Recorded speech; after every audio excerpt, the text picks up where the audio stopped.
ಆಂಧ್ರಕ್ಕೆ ಹೋಗಿ ಪ್ರತಿಭಟಿಸಿ ಅಂತ ಎಂಬಿ ಪಾಟೀಲ್ ಹೇಳಿಕೆಗೆ ಪ್ರಕಾಶ್ ರೈ ಕಿಡಿಕಾರಿದ್ದಾರೆ. ಆಂಧ್ರ ಹೋಗಿ ಪ್ರತಿಭಟಿಸಿ ಅಂತ ಎಂಬಿ ಪಾಟೀಲ್ ಹೇಳಿಕೆ ವಿಚಾರಕ್ಕೆ ಸಂಬಂಧಪಟ್ಟಂತೆ ಪ್ರಕಾಶ್ ರೈ ಈಗ ಆಕ್ರೋಶವನ್ನ ಹೊರಹಾಕಿದ್ದಾರೆ. ಏನ್ ಹೇಳಿದ್ದಾರೆ ಅಂತ ನೋಡೋಣ. ನಮಸ್ಕಾರ ಪಾಟೀಲ್ ರೇ, ಇದು ದೇವನಹಳ್ಳಿ ರೈತರ ಸಮಸ್ಯೆ, ಹಾಗಾಗಿ ಇಲ್ಲಿಯೇ ಹೋರಾಟ ಮಾಡಬೇಕು ಅಂತ ಪ್ರಕಾಶ್ ರೈ ಕಿಡಿಕಾರಿದ್ದಾರೆ.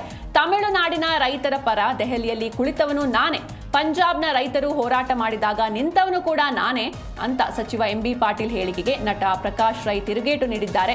ನಮಸ್ಕಾರ ಪಾಟೀಲ್ ರೇ, ಇದು ದೇವನಹಳ್ಳಿ ರೈತರ ಸಮಸ್ಯೆ, ಇಲ್ಲಿಯೇ ಹೋರಾಟ ಮಾಡಬೇಕು. ನಾವು ದೇಶದ ಹಲವು ಕಡೆ ಹೋರಾಟ ಮಾಡಿದ್ದೀವಿ.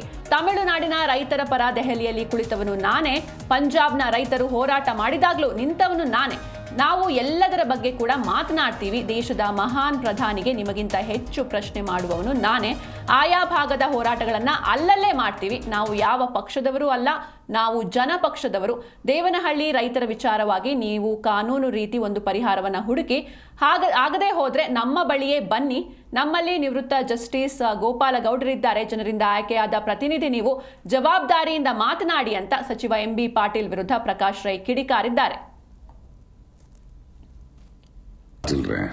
ಏನೊಂದು ಹೇಳಿಕೆ ಕೊಟ್ಟಿದ್ರಿ ಪ್ರಕಾಶ್ ರೈ ಅವರೇ, ತೆಲಂಗಾಣಗೆ, ಆಂಧ್ರದಲ್ಲಿ, ತಮಿಳುನಾಡಿನಲ್ಲಿ, ಗುಜರಾತ್ನಲ್ಲೂ ಹೋರಾಟ ಮಾಡಿ ಅಂತ. ಸ್ವಾಮಿ, ಇದು ದೇವನಹಳ್ಳಿ ರೈತರ ಸಮಸ್ಯೆ. ಕರ್ನಾಟಕದಲ್ಲೇ ದೇವನಹಳ್ಳಿನಲ್ಲೇ ಹೋರಾಟ ಮಾಡಬೇಕು. ಅಲ್ಲೆಲ್ಲ ಹೋರಾಟ ಮಾಡಿದೀವಿ. ತಮಿಳುನಾಡಿನಲ್ಲಿ 100 ದಿನ ರೈತರು ಮಹಾಪ್ರಭು ಮುಂದೆ ಡೆಲ್ಲಿಲಿ ಕೂತಾಗ ಹೋಗಿ ಕೂತವನು ನಾನೇ. ಪಂಜಾಬ್, ಹರಿಯಾಣದ ರೈತರು ಹೋರಾಟ ಮಾಡೋದಾಗಿದ್ದವನು ನಾನೇ. ನಾವು ಎಲ್ಲ ಕಡೆನೂ ಮಾತಾಡ್ತೀವಿ. ನಾವು ಮಣಿಪುರದಲ್ಲಿ ಅನ್ಯಾಯ ಆದ್ರೂ ಮಾತಾಡ್ತೀವಿ, ಪ್ಯಾಲೆಸ್ಟೈನ್ ಅನ್ಯಾಯ ಆದ್ರೂ ಮಾತಾಡ್ತೀವಿ.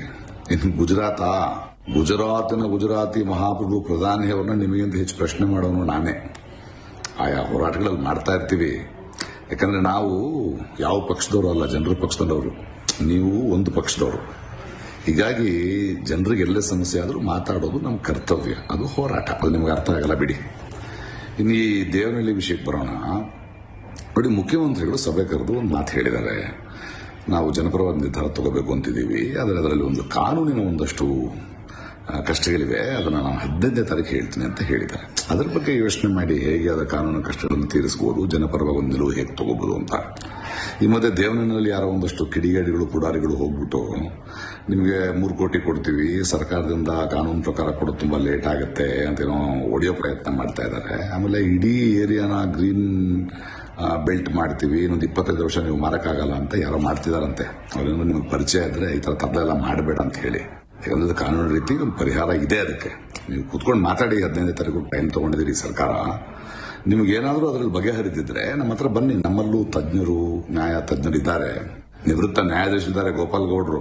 ಅವ್ರು ಯಾರು ಗೊತ್ತಾ, ಬೆಂಗಾಲ್ನಲ್ಲಿ 1,000 ಎಕರೆಗೂ ಮೇಲಿರೋ ಭೂಮಿ ರೈತರಿಗೆ ಕೊಡಬೇಕು ಅಂತ ಐತಿಹಾಸಿಕ ತೀರ್ಪು ಕೊಟ್ಟವರು. ಸಂವಿಧಾನ